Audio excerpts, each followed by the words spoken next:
Maïeco, le magazine économique de la Mayenne, présenté par Yannick Simonet. Bonjour à tous, bienvenue dans votre émission Maïeco. Le rendez-vous que vous propose Maïeco cette semaine est un peu inhabituel dans une émission économique.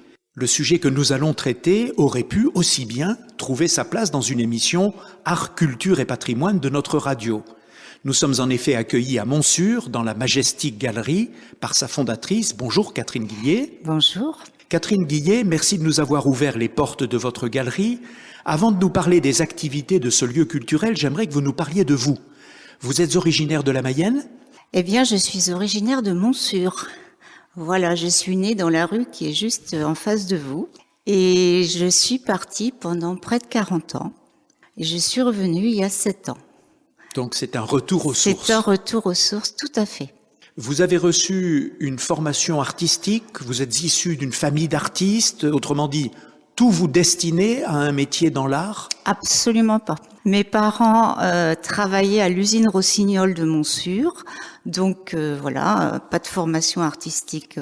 Mais je pense que j'avais quelque chose dans le sang qui vous attirait voilà. Dans cette direction-là. Oui. En fait, quand j'étais jeune, j'écrivais beaucoup.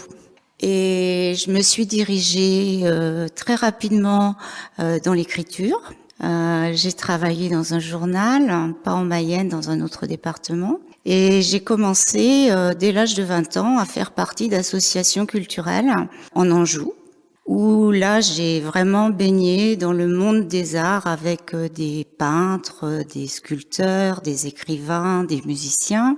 Une association culturelle qui, à l'époque, je vous parle des années 70, était très, très reconnue. Et très vite, j'ai fait ma petite place dans ce monde. J'ai créé avec l'aide d'autres personnes des soirées culturelles, ce qu'on appelait à l'époque des soirées cabaret. On a organisé des jumelages avec la mairie de Montmartre, des choses comme ça. Et puis ensuite est venu le temps de se marier, d'avoir des enfants. Donc là, vous vous consacrez beaucoup moins à la culture et vous allez plus vers un métier qui vous permet de vivre. Hein. C'est différent. Et la vie a fait que j'ai rencontré un nouveau mari qui, lui, était artiste peintre. Vous ne l'avez pas choisi que parce qu'il était artiste peintre. Pas du tout, je ne le savais pas à l'origine. Et du coup, forcément, ça a eu un impact très important parce que mon naturel est revenu au galop. Entre-temps aussi, un des anciens artistes que j'avais connu en Anjou et qui habitait dans le Var m'a rappelé en se souvenant de moi et en me demandant si j'étais toujours dans ce milieu et m'a proposé de devenir son agent. Et ni une ni deux, on n'a pas trop réfléchi, mon mari et moi, on est partis dans le Var et je suis devenue l'agent artistique de ce monsieur.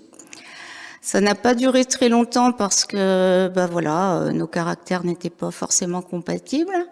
Mais du coup, j'ai monté une écurie d'artistes et je suis devenue agent artistique dans le Var. Puis la vie a fait que un jour on s'arrête parce qu'il est temps de prendre sa retraite.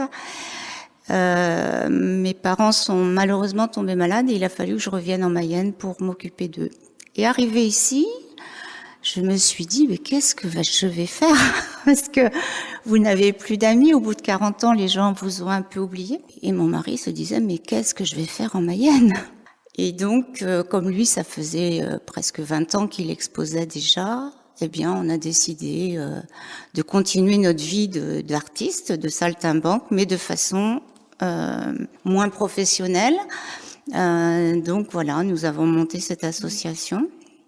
Nous ne l'avons pas montée, elle existait déjà, mais nous l'avons fait vivre. Et voilà ce qui nous a amenés ici, à Montsûrs, avec cette galerie. Et vous n'avez pas été tenté de vous installer plutôt à Laval, voire même à Rennes ou à Nantes ? Vous ne m'en voudrez pas de dire que une organisation comme la vôtre dans un village comme Montsûrs, c'est un petit peu surprenant. Vous allez nous expliquer que ça vit parfaitement, mais c'est pour un spectateur extérieur, c'est un peu surprenant. C'est presque suicidaire. Si nous avions des charges, ce serait suicidaire. Oui, on en parlera tout à l'heure. Mais pourquoi Montsûrs? Eh bien, parce que mes parents étaient malades, ma maman était gravement malade. Je suis fille unique, donc il était de mon devoir d'être à côté d'eux, de les accompagner. Donc pendant 6 ans, je les ai accompagnés. Ils sont décédés malheureusement l'année dernière tous les deux. Et voilà, le choix de la ville de Montsûrs était un choix de sang, d'affection, d'amour, et ça n'a jamais été une question de valorisation pour ma petite personne. Le choix après de l'ouverture de la galerie, il s'est décidé 2 ans après notre arrivée, et puis il a fallu négocier avec la ville encore une année, donc ça ne s'est pas fait du jour au lendemain. Et vous avez probablement rencontré un certain scepticisme, peut-être même de l'hostilité? Absolument. Alors, je vais pas parler d'hostilité parce que je serais pas gentil, et d'autre part, on me l'a jamais dit franchement. Mais par contre, je sais qu'il y avait des réticences. On se disait, mais elle est pas bien, quoi, de monter une galerie ici. D'autant que ce local est vraiment très très bien placé. Donc je suppose qu'il faisait envie à d'autres personnes. C'était une évidence. Donc voilà, au début, on m'a traité un petit peu d'illuminée. Je pense que les gens n'ont pas été méchants, mais ils étaient très très sceptiques. Voilà, ils se sont dit, elle va se casser la figure. Vous avez fait le choix d'exposer plutôt des artistes contemporains.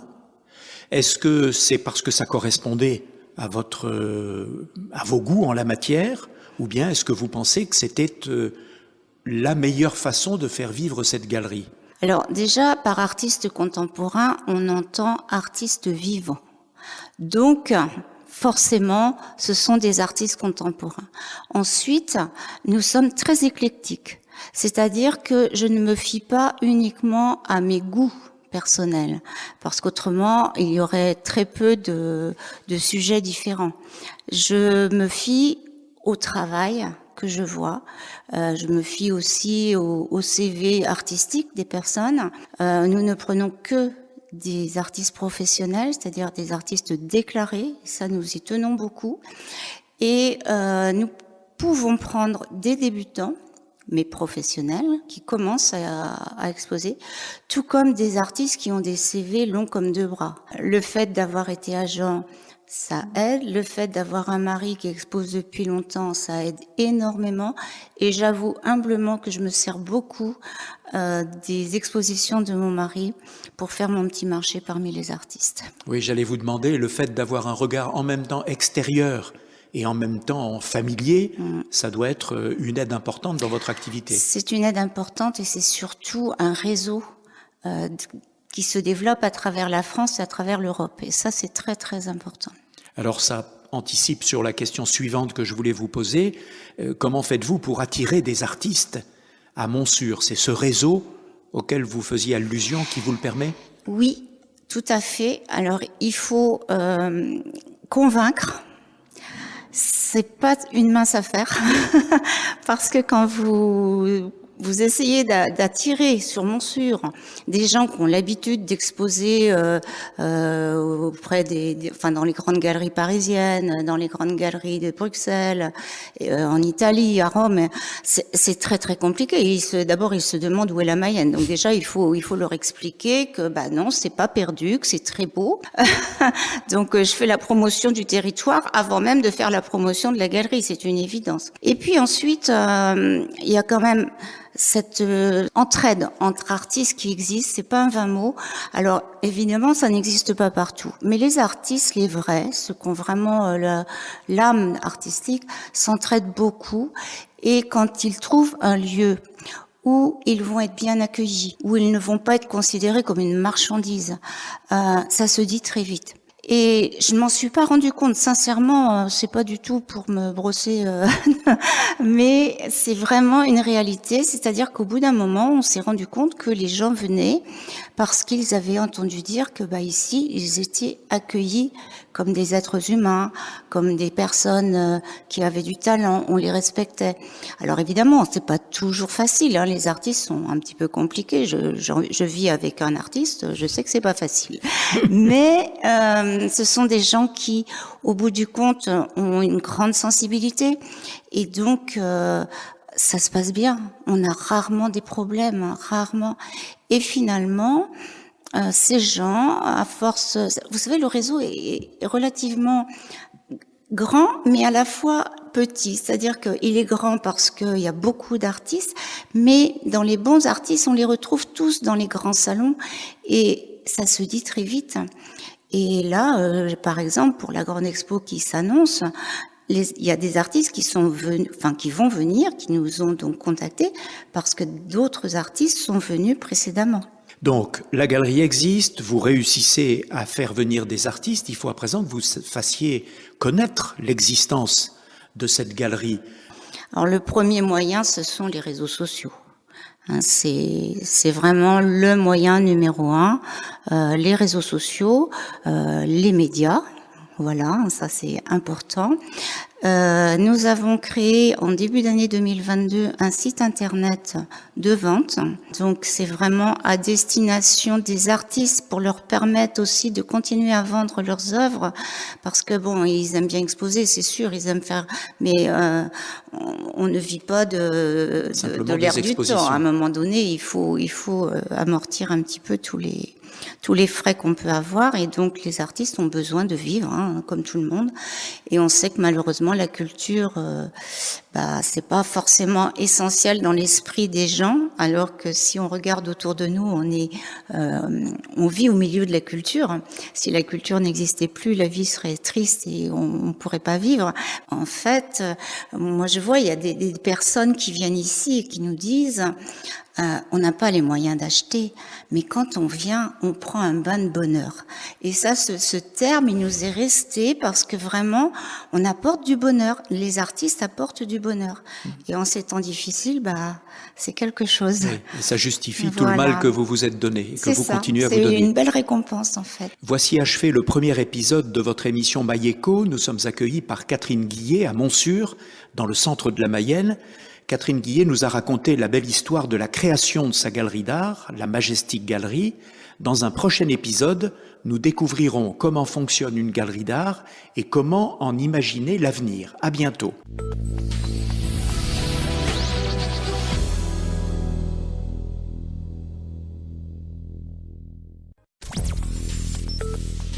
Maïeko, le magazine économique de la Mayenne, présenté par Yannick Simonet.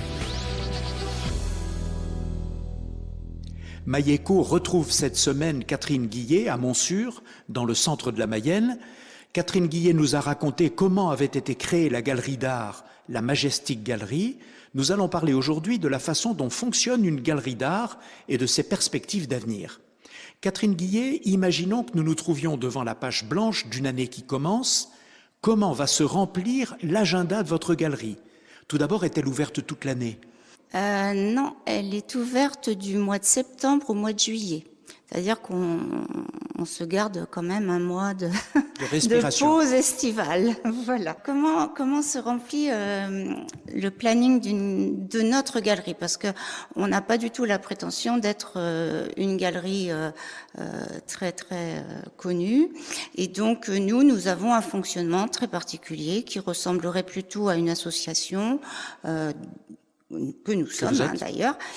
Voilà. Donc en fait, au mois de mars, avril de chaque année, nous faisons appel à candidature pour à la fois les expositions personnelles et l'exposition collective annuelle. Donc nous recevons énormément de candidatures qui viennent de toute la France et de certains pays d'Europe.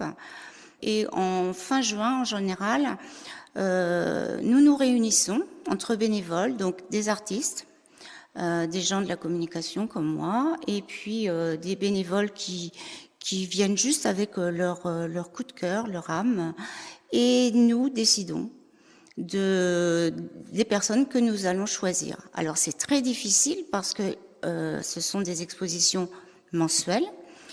Un mois égale un artiste peintre et un sculpteur, et donc il n'y a pas beaucoup de mois dans l'année. Donc il faut faire un choix draconien, drastique, et c'est toujours très difficile de blesser les autres. Nous, ça nous fait mal au cœur, mais malheureusement, on n'a pas le choix. Il n'y a pas d'autre solution. Voilà. Et puis, nous faisons donc une sélection pour la grande expo annuelle qui fonctionne un petit peu différemment. C'est-à-dire que nous fonctionnons comme un salon, avec des artistes qui sont récompensés par des partenaires du territoire qui nous aident. Mais contrairement à certains salons qui durent un week-end, qui durent 2 semaines, nous faisons ce salon pendant 2 mois. Pendant 2 mois, là donc bientôt, il n'y a que cette exposition collective qui va réunir 48 artistes et 120 œuvres. Et lorsqu'une œuvre est présente dans votre galerie, le créateur est également là pour en parler ou pas obligatoirement? Absolument. Pour le vernissage, nous y tenons. Il faut que l'artiste vienne à la rencontre du public. C'est quelque chose d'important. Il doit expliquer son travail, il doit répondre aux questions des gens. Et puis, l'artiste a besoin aussi de communiquer. C'est quelque chose d'important. Après, ce sont les bénévoles qui, pendant le mois, vont tenir la galerie, donc aux horaires d'ouverture. Et en général, nous formons. Les bénévoles sont là au vernissage, donc ils entendent l'artiste. Et les bénévoles s'investissent beaucoup pour les permanences, pour pouvoir comprendre la démarche artistique et la transmettre aux visiteurs. Quel est habituellement le fil conducteur de votre exposition générale, la plus importante? Est-ce que vous choisissez un thème? Alors, je vais vous donner l'exemple de cette exposition qui arrive, parce qu'elle est assez typique. D'abord, c'est la première fois que nous recevons autant d'artistes. Nous avons pris en priorité des gens qui étaient déjà venus exposer en solo, c'est-à-dire un mois, parce que on connaît leur travail et donc c'était plus facile.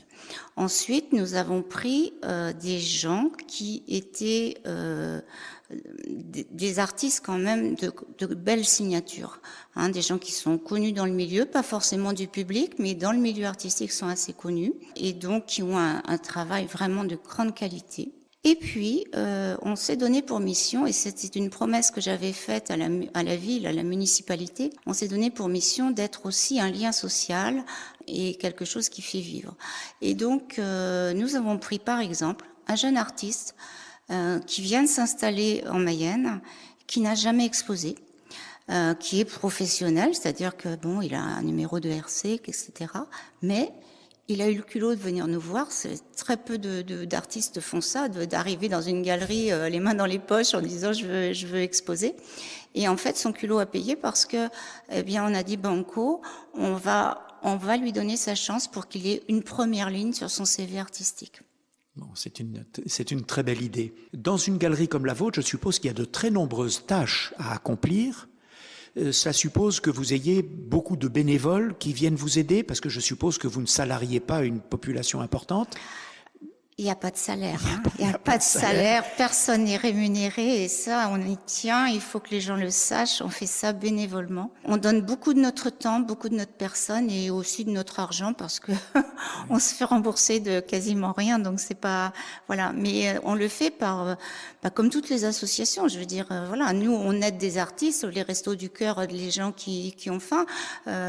On a chacun une vocation et c'est vraiment par amour moi je le fais par amour de l'art et par amour des artistes, tout simplement. Alors effectivement, on a réussi, alors je dis on parce que nous étions 3 au départ de cette initiative, pour cette idée, il y avait donc mon mari et puis un autre artiste peintre.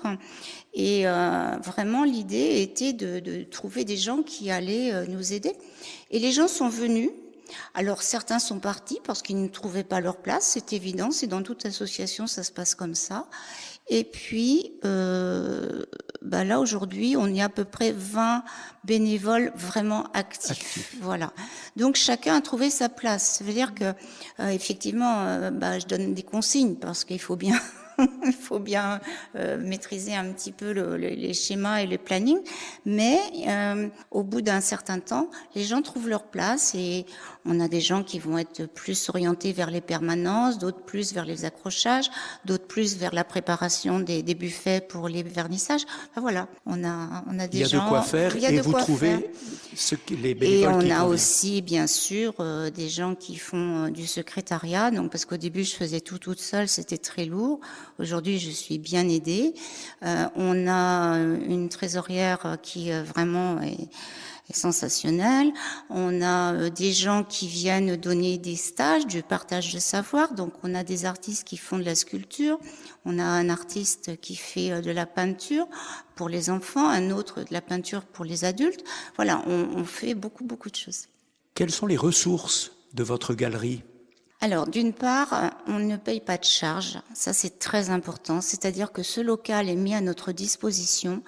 Et là, je ne remercierai jamais assez la ville, l'ancien maire et le nouveau maire, plus le conseil municipal, qui ont réussi à me faire confiance, qui n'était pas du tout gagné au départ, c'est normal, quoi. Et vraiment, sans eux, c'était pas possible. C'était pas possible parce que si nous continuons malgré le Covid, malgré la crise, c'est bien grâce à la ville de Montsûrs. Autrement, c'est pas possible. C'est suicidaire, comme je le disais dans l'autre émission. Bon, voilà. ça prouve que la municipalité a vu aussi l'intérêt pour la commune d'avoir une structure comme la vôtre à domicile, si je puis dire. Les artistes qui exposent ne paient pas pour exposer. Alors si, pour les artistes qui font des expositions solo dans la galerie. Donc ils ont un mois à disposition dans cette galerie. Ils ne font rien, puisqu'ils viennent juste au vernissage. Nous faisons la communication, nous faisons les permanences, nous faisons les affiches, nous faisons le vernissage, etc. Donc, ils ont un droit à payer pour aider, pour bénéficier à payer. De voilà, ça c'est obligatoire. Mais quand on connaît ce qu'on leur demande par rapport à ce qu'on va leur demander dans une galerie urbaine, il n'y a pas photo. C'est normal, on peut pas demander la même chose. Donc ça, c'est évidemment une de nos ressources, mais c'est pas la ressource principale. Ensuite, nous avons aussi un pourcentage sur les ventes, comme dans toutes les galeries. Mais je vais vous donner un exemple. Il y a des galeries qui vont aller prendre jusqu'à 40, même voire 50%. Moi, je le sais par mon mari qui expose ailleurs. Après, il y a des galeries qui prennent beaucoup moins. Et je pense qu'on est dans les moins chers, puisqu'on doit prendre entre 10 et 15% en fonction des contrats qui sont passés avec les artistes. En fait. Et avec une clientèle qui est une clientèle plutôt locale, des gens qui vivent en Mayenne, ou bien vous avez des gens qui ont pris l'habitude de venir de beaucoup plus loin pour quand le thème d'une exposition ou l'artiste les séduit. Oui. Alors, je ne sais pas si vraiment c'est l'artiste qui séduit. Sincèrement, je peux pas encore analyser. On est trop jeune, puisque de 2019, on est trop jeune. Mais ce que je peux dire, c'est que on a vraiment des gens du territoire qui viennent, qui sont intéressés et qui achètent des œuvres. On a des gens qui viennent de loin. Donc les Pays de la Loire, la Normandie, la Bretagne, voilà, ça c'est sûr. Et puis on a aussi pas mal de touristes, parce qu'il faut savoir par exemple que les Belges, quand ils descendent sur Bordeaux, Royan, etc., ils passent par ici. Et ça nous arrive de temps en temps de vendre à des étrangers qui passent. Catherine Guillet, pour terminer cette émission, comment imaginez-vous l'avenir de votre galerie ? J'aimerais, mais là c'est j'aimerais pouvoir trouver des personnes à qui je pourrais transmettre. Je suis encore jeune, je n'ai que 65 ans, mais il est évident que je ne peux pas faire ça au rythme effréné que je fais aujourd'hui. J'aimerais pouvoir trouver des personnes pour leur transmettre ce que je sais, et puis qu'elles aillent encore plus loin que moi, qu'elles fassent encore mieux. Voilà. Oui, c'est une belle ambition, l'ambition de la transmission.